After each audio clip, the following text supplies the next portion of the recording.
இத்தனா மட்டும்தான் மாற்றம் வருமா? இல்லையே இல்லையே. திருவண்ணாமலையை பத்தி நம்ம சொல்லும் போதே சொல்றோமே, நினைத்தாலே முக்தி தரக்கூடிய ஒரே ஒரு தலம் எதுன்னு கேட்டா அது நம்முடைய அண்ணாமலையாரை தான் நம்ம சொல்றோம் இல்லைங்களா? காசிக்கு கூட போனோம்னா அங்க போயிட்டு இருந்தாதான் முக்தி, திருவாரூர்ல பிறந்தாதான் முக்தி.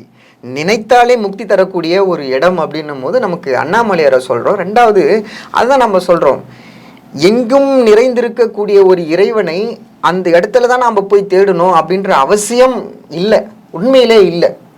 ஏன்னா எங்கும் நிறைந்திருக்கக்கூடிய இறைவன் என்னுள்ளும் நிறைந்திருக்கிறான். இது நம்ம வேதாந்தத்துலலாம் கூட சொல்லுவாங்க, அகம் பிரம்மாஸ்மி அப்படின்னு சொல்லுவாங்க, தத்துவமசி அப்படின்லாம் கூட சொல்கிறாங்கன்னு வச்சுக்கோங்களேன்.